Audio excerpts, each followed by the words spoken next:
warahmatullahi wabarakatuh. Perkenalkan, nama saya Salsabila Dita Aprilia dengan NIM 2508005741775 dari kelas 2025A. Di sini saya akan menjelaskan analisis data hasil cross tabulation antara jenis kelamin dan kelas.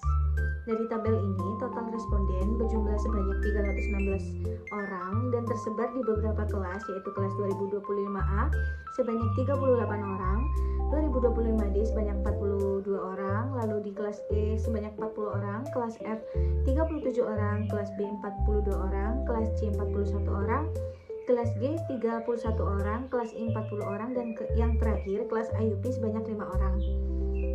Dapat kita lihat di sini dari jenis kelamin ada beberapa kategori, yaitu ada 2 kategori laki-laki. Yang pertama laki-laki, perempuan, dan juga perempuan dan laki-laki. Untuk kategori laki-laki yang pertama yang hurufnya kecil itu totalnya ada 58 orang.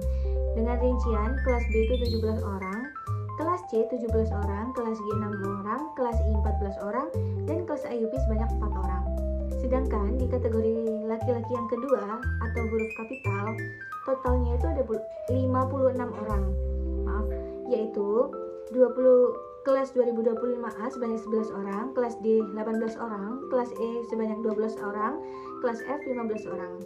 Jadi kalau digabung semua total kategori laki-laki ada 114 orang. Lalu selanjutnya untuk kategori perempuan jumlahnya paling banyak, yaitu 200 orang dengan rincian kelas 2025A itu sebanyak 27 orang, kelas D sebanyak 24 orang, kelas E 28 orang, kelas F 22 orang, kelas B 25 orang, kelas C 23 orang, kelas G 25 orang, kelas I 25 orang, dan yang terakhir kelas IUP sebanyak 1 orang. Lalu ada kategori campuran, yaitu perempuan dan laki-laki sebanyak 2 orang yang diisi dari kelas C dan I. Masing-masing kelas terdapat 1 orang. Jadi secara keseluruhannya itu bisa kita lihat bahwa perempuan mendominasi dengan 200 orang dibanding laki-laki yang totalnya itu hanya 114 orang. Selain itu, terlihat juga bahwa ada ketidakkonsistenan penulisan data pada kategori laki-laki sehingga terbagi menjadi 2 kelompok. Untuk kesimpulannya pada tabel yang kali ini adalah mayoritas responden adalah perempuan dan distribusi tiap kelas cukup merata, meskipun ada beberapa kelas dengan jumlah lebih tinggi seperti kelas 2025D dan kelas 2025B, serta yang paling sedikit adalah kelas IUP. Lalu selanjutnya ada data dari hasil soal hubungan antara kelas dan domisili mahasiswa, yang dimana total responden yang masuk ke data kita itu ada 316 orang. Kalau kita lihat sekilas, di sini ada fenomena menarik nih soal komposisi anak lokal versus anak rantau. Yang pertama, kalau kita ngomongin anak Surabaya asli atau anak lokal, totalnya itu ada 112 orang. Tetapi kalau angka-angka luar Surabaya, kita gabungin semuanya itu totalnya jadi 193 orang. Jadi kesimpulannya, kampus kita ini memang mendominasi sama anak rantau, bukan hanya anak lokal saja.